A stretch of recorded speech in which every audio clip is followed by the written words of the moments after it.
झूठ बोलना मानव स्वभाव का एक हिस्सा है। हम सभी ने झूठ बोले हैं और हम सभी ने झूठ सुने भी हैं। कुछ लोग सफेद झूठ से चिपके रहते हैं, जबकि अन्य बड़े पैमाने पर झूठ का प्रयोग करते हैं। ये एक आसान सत्य है कि हम अपने जीवन के दौरान किसी न किसी समय पर झूठ के संपर्क में जरूर रहे होंगे। आप शायद अभी इस वीडियो को देख रहे हैं क्योंकि आपको किसी पर झूठ बोलने का संदेह है और आप ये पता लगाना चाहते हैं कि क्या वे झूठ बोल रहे हैं या सच। शुरुआत करने से पहले लाइक बटन को क्लिक करें जिससे हमें प्रेरणा मिले तथा सब्सक्राइब करने के बाद नोटिफिकेशन बेल को प्रेस करना ना भूलें ताकि आप ऐसे अनोखे सच जानते रहें। आंखें झपकना।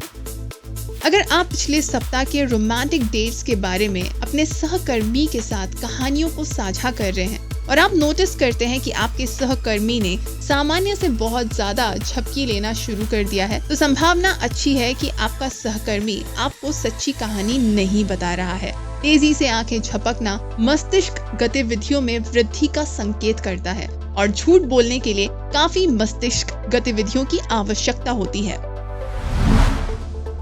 हाथों को समेटना। झूठ बोलते समय कुछ झूठ बोलने वाले व्यक्ति चुलबुलाते हैं और चुलबुलाने के लिए एक संभावित स्थान हाथ होता है। चुलबुलाती उंगलियों को आंखों से छिपाने के लिए झूठे कभी कभी अवचेतन रूप से अपने हाथों को छिपाएंगे, जबकि चुलबुलाना झूठ बोलना मूर्खतापूर्ण संकेत नहीं है। ये संकेत दे सकता है कि कोई व्यक्ति मिथ्या बता रहा है, खासकर अगर ये व्यवहार उस व्यक्ति के चरित्र से बाहर है। अगर आप किसी को अपने हाथों को छिपाते हुए पकड़ते हैं तो झूठ बोलने के अन्य लक्षणों की भी तलाश करें। होठों को चबाना। कुछ लोग झूठ बोलते समय अचानक अपने होठों को चबाना शुरू कर देते हैं। वे अपने होठों पर तब तक चबा सकते हैं जब तक कि खून न आ जाए या उन्हें इतनी बार चाटते हैं कि उनकी जीभ जल जाती है। तेजी से आंखें झपकने की तरह होठों को चबाना या चाटना मस्तिष्क की गतिविधियों में वृद्धि का संकेत दे सकता है, जो एक ठोस झूठ बोलने के लिए आवश्यक है। एक बात और, ये निर्धारित करने के लिए कि क्या एक व्यक्ति एक नियमित रूप से होंठ चबाने वाला है, क्या वे एक विशेष झूठ के लिए उस व्यवहार को करते हैं, ये समझना बहुत जरूरी होता है। आंखों का संपर्क। लोगों को लगता है कि झूठे लोग आंखों के संपर्क से बचते हैं, जब वास्तव में वो गैर झूठ बोलने वालों की तुलना में ज्यादा समय तक आंखों से संपर्क बनाए रखते हैं। ये जानते हुए कि लोग ये मानते हैं कि झूठ बोलते समय लोग आंखें बचाते हैं, झूठे कभी कभी अपनी आंखों को आपके साथ ज्यादा देर तक संपर्क में रखते हैं, जो आपको उनके झूठ को सच मानने के लिए जरूरी है। लोग आमतौर पर रोजमर्रा की बातचीत के दौरान 3 से 5 सेकंड के अंतराल के लिए आंखों का संपर्क बनाए रखते हैं। अगर आप किसी को लंबे समय तक आंखों का संपर्क बनाए हुए देखते हैं, तो अक्सर आप झूठ को पकड़ने की कोशिश करना बंद कर देते हैं। नथुने फुलाना। क्या आप कभी किसी से बात कर रहे हो और उनके नथुने चौड़े हो गए हों? अगर ऐसा है तो आपने शायद ये देखने की कोशिश की होगी अगर हवा में कोई अजीब गंध है, लेकिन अगर आपको किसी तरह की अजीब गंध नहीं आती है, उसका मतलब आप जिससे बात कर रहे हैं उसके नथुने फूलने का कारण कुछ और है, जिसका गंध से कोई लेना देना नहीं है। नथुनों का फड़फड़ाना मस्तिष्क की बढ़ी हुई गतिविधियों का एक और संकेत है, जो स्वयं बोलने का एक संकेतक है। बड़े नथुनों से सावधान रहें क्योंकि वे एक झूठ की उपस्थिति का संकेत दे सकते हैं। चेहरे का रंग। हम सभी ब्लशिंग की अवधारणा से परिचित हैं। जब हम गर्व महसूस करते हैं या जब हम किसी चीज के बारे में घबराते या शर्मिंदा होते हैं, तो हम शर्मा जाते हैं। झूठ बोलते समय भी कुछ लोग शर्मा जाते हैं। झूठ बोलने के बाद से वो चिंतनजनक हो जाते हैं। लेकिन क्या आपने कभी इस बात पर विचार किया कि किसी के नाक का रंग ये संकेत दे सकता है कि वे झूठ बोल रहे हैं? ये पता चला है कि झूठ बोलना नाक के रंग में बदलाव के साथ जुड़ा हो सकता है। नाक या तो पीला या लाल हो सकता है। इस जिज्ञासु घटना को पिनोचियो प्रभाव करार किया गया है। पसीना आना। पसीना आना चिंता का लक्षण है और चिंता अक्सर झूठ के साथ होती है। कुछ झूठों का ठंड में भी पसीना निकल जाता है क्योंकि उनका झूठ सामने आता है और किसी को बिना शारीरिक परिश्रम से पसीना आने लगता है। अगर दोस्त पसीने से ग्रस्त नहीं है या अगर वे झूठ बोलते समय पसीने के लिए जाने जाते हैं तो उनके माथे पर पसीने की बूंदें देखना आपके लिए एक चेतावनी का संकेत हो सकता है। किसी के पसीने के आधार पर किसी को झूठा ना समझें। कमरे में सच में गर्मी हो सकती है या हो सकता है कि उन्हें हाल ही में थायराइड की समस्या हुई हो। सांसों की गति। आपने देखा होगा कि जब आप अपने भाई से अपनी पत्नी के स्वास्थ्य के बारे में सवाल पूछते हैं तो आपके भाई ने अचानक बहुत तेजी से सांस लेना शुरू कर दिया, या आपने अपने पति की सांस को धीमा होते सुना होगा जब वो अपनी पिछली रात के बारे में बता रहे होंगे। सांस लेने के पैटर्न में परिवर्तन एक संकेत हो सकता है कि आप झूठ बोल रहे हैं। उदाहरण के लिए, गहरी सांस लेने से पता चलता है कि मस्तिष्क ने अपनी गतिविधि बढ़ा दी है। अगर ज्ञान ने हमें एक जरूरी सबक सिखाया है तो ये सांसों पर ध्यान देना है। इस मामले में आपको दूसरों के सांस लेने पर ध्यान देना चाहिए ताकि आप उनके झूठ को समझ सकें। बोलने की गति।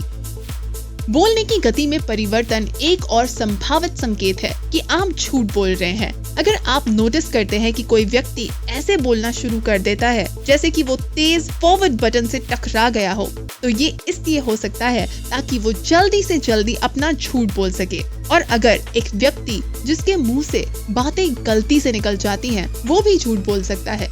धीमे बोलना झूठ को सोचने का संकेत हो सकता है। झूठ जितना जटिल होता है, मस्तिष्क को उसे सोचने में उतना ही ज्यादा समय लगता है।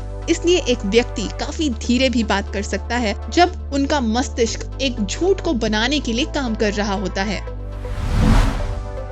व्यक्तिगत सर्वनाम एक दिलचस्प संकेत है कि जब आप झूठे से बात कर रहे होते हैं तो व्यक्तिगत सर्वनाम का इस्तेमाल नहीं करते हैं। जैसा कि नाम से पता चलता है, व्यक्तिगत सर्वनाम किसी व्यक्ति विशेष को संदर्भित करता है। इस मामले में व्यक्तिगत सर्वनामों को ध्यान में रखें। मुझे, मेरा और मैं। झूठे मनोवैज्ञानिक रूप से अपने आख्यानों से व्यक्तिगत सर्वनाम हटाकर अपने झूठ से दूरी बना लेते हैं। व्यक्तिगत सर्वनामों की कमी अक्सर खुद के बारे में झूठ बोलने के समय देखी जा सकती है। विस्तृत कहानी बहुत विस्तार से किसी बात को बताना, खासकर जब झूठ की बात आती है। झूठे कभी कभी अपनी कहानियों को सुशोभित करते हैं ताकि वे ज्यादा प्रशंसनीय लगे। आपको चिंतित होना चाहिए जब कोई व्यक्ति जो आमतौर पर बहुत कम बोलता है वो अचानक एक विस्तृत कहानी बताता है जो लंबे वाक्यों और जटिल कल्पना के साथ पूरी होती है। आपको ये जानने की जरूरत नहीं है कि नाश्ते के लिए किसी के पास क्या है, ये समझने के लिए कि उन्होंने काम करने में देर क्यों लगाई। जब तक आप उन सभी अजीब विवरणों से उब ना जाएं, तब तक झूठ को पकड़ने के लिए जानकारी इकट्ठा करते रहें। नकली मुस्कान। हम उन सभी स्थितियों में रह चुके हैं जहां हमें किसी दूसरी भावनाओं के लिए झूठा हंसना पड़ा हो। मुस्कुराहट धोखा दे सकती है, वे आपको खुश दिखते हैं, लेकिन ये खुशी वास्तव में झूठ हो सकती है। एक ईमानदार और नकली मुस्कान के बीच एक छोटा सा अंतर होता है। एक ईमानदार मुस्कान मुंह और आंखों दोनों को संलग्न करती है, जबकि एक नकली मुस्कान केवल होठों का उपयोग करती है। जब व्यक्ति की मुस्कान उनकी आंखों में नहीं दिखाई देती तो ये संभवतः असली नहीं है। Reverse statement. ये अजीब लग सकता है, लेकिन ये पुलिस अधिकारियों और FBI एजेंटों द्वारा इस्तेमाल की जाने वाली एक पूछताछ रणनीति है जो ये निर्धारित करने के लिए है कि कोई संदिग्ध सच कहा जा रहा है या नहीं। झूठी यादों को रिवर्स में याद रखना कठिन है। अगर आपको संदेह है तो कोई आपको मनगढ़ंत कहानी सुना रहा है तो उन्हें उस कहानी की घटनाओं को पीछे से बताने के लिए कहें। अगर वो अटकने लग जाते हैं तो आप उसका झूठ पकड़ सकते हैं। ध्यान से सुनना।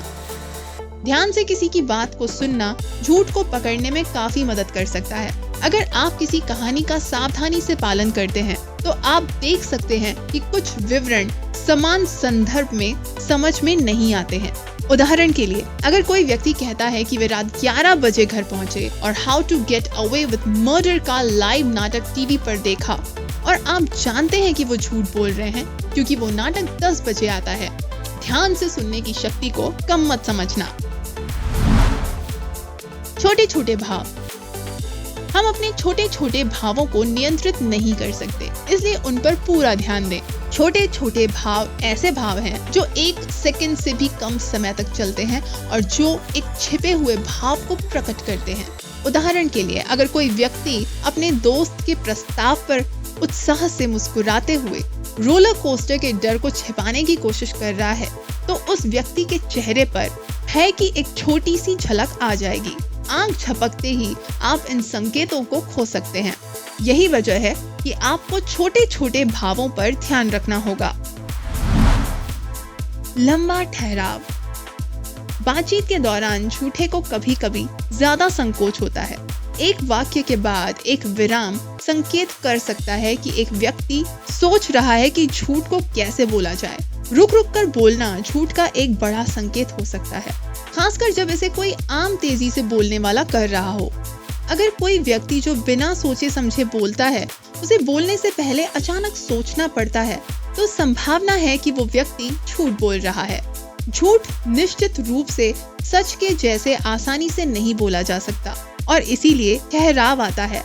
वो धीरे बोलकर अपने आगे के झूठ के लिए समय बना रहे होते हैं। ऊंची आवाज। आवाज में बदलाव एक बड़ा संकेत हो सकता है। आमतौर पर जब हम झूठ बोलते हैं तो हमारी आवाज ऊंची हो जाती है। शायद हमारी आवाज ऊंची तब होती है जब हम इस उम्मीद में झूठ बोलते हैं कि ये इतना ऊंचा हो जाएगा कि कोई भी उसे पकड़ नहीं पाएगा। हो सकता है कि ये एक विस्तृत झूठ का निर्माण करने के लिए आत्मनियंत्रण का संकेत हो, जिससे हम अपनी आवाज को आम रखने में असमर्थ हो जाएं। ये बहुत अजीब लग सकता है कि कैसे कोई इंसान अपनी बात को सच मनवाने के लिए ऊंची आवाज का इस्तेमाल कर सकता है। विरोधाभासी इशारे। हमारे शब्द हमारे कार्यों से मेल नहीं खाते हैं, तब भी जब हम झूठ बोलने का इरादा नहीं रखते हैं। कभी कभी झूठे व्यवहार में संलग्न होकर खुद को धोखा देंगे जो उस कहानी का खंडन करते हैं और वे बता रहे हैं। उदाहरण के लिए, एक झूठा व्यक्ति अनजाने में अपना सिर ना हिला सकता है जब जवाब हाँ में देना चाहता है, या एक झूठा व्यक्ति हल्के लहजे में बात कर सकता है, जैसे कि ये चर्चा करते हुए कि वे कितना दुखी महसूस करते हैं कि उनके माता पिता को फेफड़ों का कैंसर है। जब शब्द और हाव भाव या शब्द और स्वर मेल नहीं खाते हैं, तो आप सुनिश्चित कर सकते हैं कि दोनों में से एक झूठ है। शारीरिक हाव भाव। बातचीत करते समय किसी व्यक्ति के शारीरिक हाव भाव का पूरा ध्यान दें। शारीरिक भाषा हमें सुराग दे सकती है कि क्या कोई व्यक्ति हमारे साथ ईमानदार है या हमसे झूठ बोल रहा है। एक व्यक्ति जो अचानक खुद में सिकुड़ जाता है, वो झूठ बोलने की प्रक्रिया में हो सकता है। झूठे अक्सर अनजाने में खुद को छोटा दिखाने की कोशिश करते हैं। अगर आप किसी व्यक्ति को अपनी छाती पर हाथ समेटते हुए या अपनी बाहों को समेटते हुए देखते हैं, तो ये झूठ बोलने का संकेत हो सकता है। आधारभूत व्यवहार। सभी झूठ समान नहीं होते। कई संकेत हैं जो झूठ बोलने वालों में समान होते हैं। इसलिए ये बताने के लिए कि क्या कोई आपसे झूठ बोल रहा है, आपको उस व्यक्ति के आधारभूत व्यवहार को मापना होगा। जांच करें कि वो व्यक्ति उन परिस्थितियों में कैसा व्यवहार करता है जहां वो सच कह रहा है। क्या वे आम तौर पर ऐसा करते हैं या ये उनके लिए एक असामान्य व्यवहार है? क्या वे हमेशा वास्तव में तेज बोलते हैं या केवल अपने बॉस से बात करते समय? झूठ का पता लगाने के लिए उस व्यक्ति के व्यवहार के बारे में पता होना जरूरी है। अगर आप किसी व्यक्ति के आधारभूत व्यवहार में परिवर्तन देखते हैं, तो वो व्यक्ति आपसे झूठ बोल रहा हो सकता है। कुछ व्यवहार ऐसे होते हैं जो झूठे होते हैं, लेकिन वे झूठ का पता लगाने के मूर्खतापूर्ण तरीके नहीं होते हैं। ये समझना कि कोई व्यक्ति आपसे झूठ बोल रहा है, अगर वे इस सूची में से किसी एक संकेत को प्रदर्शित करता है, लेकिन अगर इनमें से कई संकेत आपके ध्यान में आते हैं, तो आप वास्तव में उस व्यक्ति की बात की जांच कर सकते हैं। जब कोई आपसे झूठ बोलता है, तो आपको कैसा लगता है? हमारे कमेंट सेक्शन में जरूर बताएं। आज के लिए बस इतना ही। हमेशा की तरह अगर आपको मजा आया तो हमें एक लाइक जरूर दें और कमेंट सेक्शन में हमें कुछ प्यार भी दिखाएं। हमारे सभी अमेजिंग वीडियोस के साथ जुड़े रहने के लिए सब्सक्राइब बटन को क्लिक जरूर करें। जिससे कि आपको सभी नोटिफिकेशंस मिलते रहें। तब तक के लिए अपना ख्याल रखें।